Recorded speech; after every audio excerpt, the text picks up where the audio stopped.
yang menyebabkan keharaman menikah antara kedua belah pihak, antara laki dan perempuan.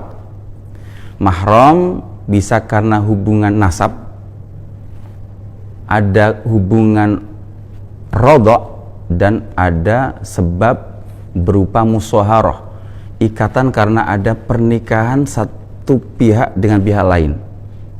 Musyawarah misalnya ketika seseorang menikahi perempuan, maka karena pernikahan ini ibu perempuan tersebut atau ibu mertua ada hubungan musyawarah dengan menantunya, maka laki-laki tersebut dengan ibu perempuan ada hubungan mahram. Mahramnya sebab musyawarah. Sementara dia sendiri dengan istrinya tidak ada hubungan mahram, tetap membatalkan wudu. Tapi si suami bersalaman dengan ibu mertua tidak membatalkan wudu. Itu mahram sebab musyawarah. Untuk mahram sebab nasab diterangkan dalam surah An-Nisa. A'udzubillahi minasyaitonirrajim. Hurrimat 'alaikum ummahatukum. Diharamkan atas kalian ibu-ibu kalian. Berarti ibu adalah mahram, ibu kandung kita yang melahirkan kita, bukan ibu angkat, ibu yang melahirkan kita. Itulah ummahatukum, termasuk ibunya ibu, nenek, termasuk ibunya bapak. Wa banatukum, dan haram putri-putri kalian, anak-anak yang lahir dari istrimu. Ini namanya anak kandung. Ini adalah mahram. Bersalaman tidak membatalkan wudu. Wa akhwatukum, saudara-saudara perempuan, yaitu orang-orang yang lahir dari rahim yang sama, dari ibu yang sama denganmu. Itulah yang disebut ukhtun, jamaknya akhwat. Wa ammatukum, artinya perempuan yang menjadi saudara bapak kalian, yaitu perempuan-perempuan yang lahir dari rahim dari ibu yang sama dengan bapakmu. Jadi bibi, tapi bibi saudara bapak, itu disebut ammah. Wa khalatukum, yaitu bibi saudaranya ibu, namanya kholah, yaitu perempuan-perempuan yang lahir dari ibu yang sama dengan ibumu. Itu adalah kholah. Ini adalah mahram. Kemudian wa banatul akhi, putri-putri saudara laki-lakimu, keponakan. Keponakan yaitu dari saudarimu, saudara perempuanmu.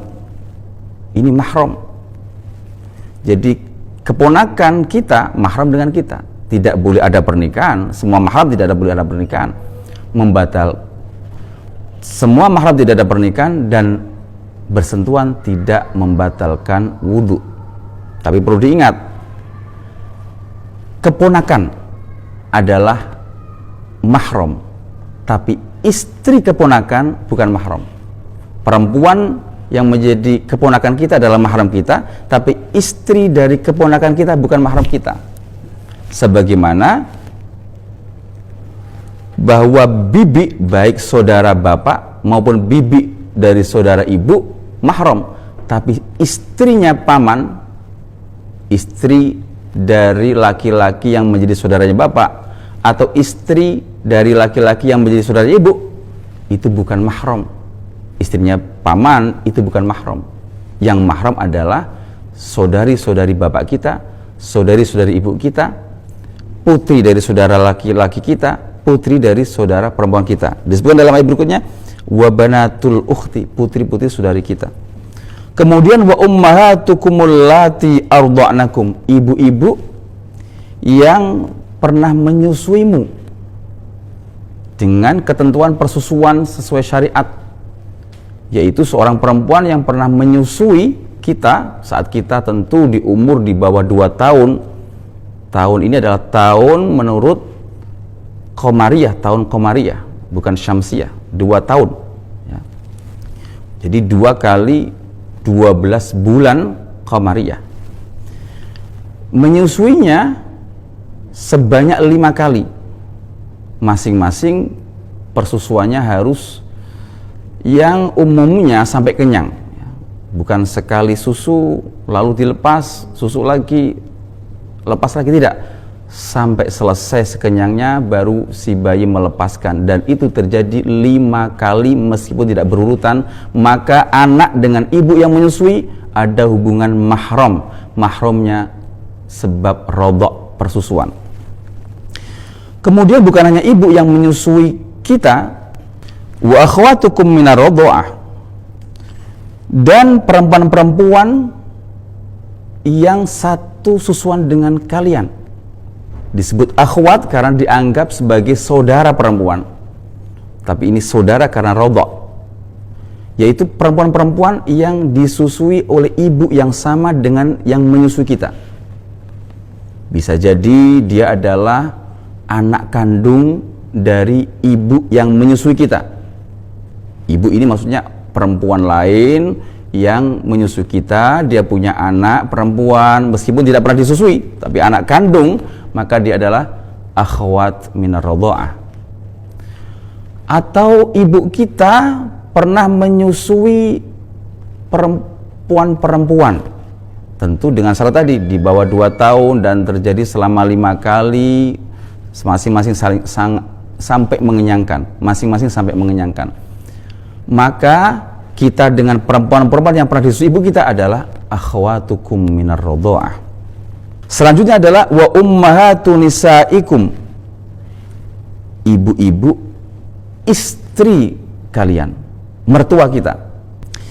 Jadi ibu mertua adalah mahram bagi menantu laki-lakinya. Seorang laki-laki dengan mertuanya itu mahram, tidak boleh ada pernikahan selama-lamanya, dan ketika bersentuhan tidak membatalkan wudu. Tapi laki-laki dengan istrinya, dengan putri dari mertua, itu tidak mahram. Kemudian waroba ibukumul lati fi hujurikum min nisaikumul lati dakhaltum bihin, anak-anak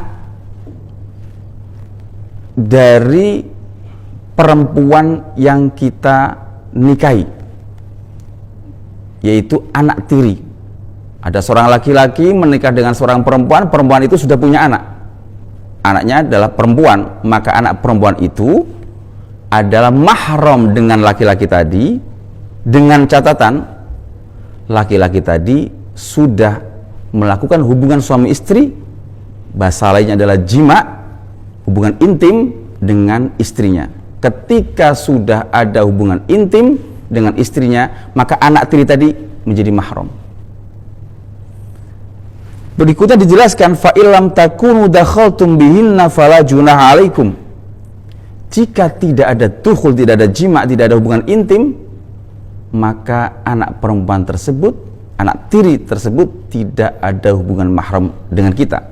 Misalnya setelah menikah belum ada hubungan intim, lalu terjadi perceraian, kemudian laki-laki tadi menikah dengan anak perempuan dari mantan istrinya tersebut, maka hukumnya boleh, tidak haram.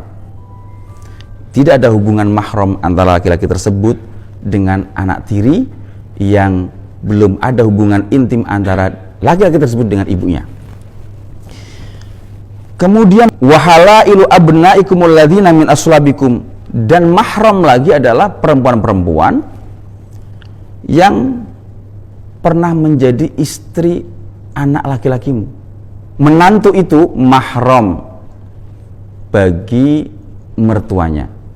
Menantu perempuan mahram bagi bapak mertua. Jika terjadi perceraian antara anak dan istrinya, maka mertua tadi juga tidak boleh menikahi mantan menantunya. Wa halailu abnaikum alladzina min aslabikum, dan mahram perempuan-perempuan yang menjadi istri anak kandung kalian. Dan terakhir diharamkan wa an tajma'u bainal ukhtaini illa ma qad salaf.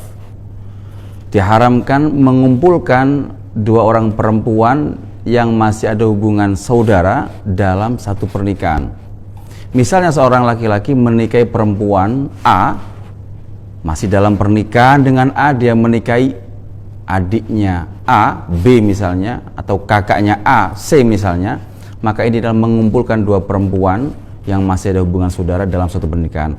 Pernikahan yang kedua tidak sah dan haram, kecuali illa maqad salaf, kecuali yang telah terjadi di masa lampau pada zaman jahiliyah, tentunya maksudnya zaman lampau sebelum turunnya ayat ini. Maka tentu yang telah lalu biarlah berlalu. Itulah ketentuan tentang mahram yang ada di dalam surah An-Nisa. Sehingga dapat disimpulkan bahwa seorang suami bersentuhan dengan istri, bersalaman dengan istri, hukumnya membatalkan wudu. Wudunya suami batal, wudunya istri batal, karena pasti keduanya tidak ada hubungan mahram. Salaman, bersentuhan laki-laki dengan perempuan tidak membatalkan wudu jika ada hubungan mahram, sebagaimana yang telah dijelaskan dalam surah An-Nisa. Demikian jawaban, semoga bermanfaat. Wallahu a'lam. Assalamualaikum warahmatullahi wabarakatuh.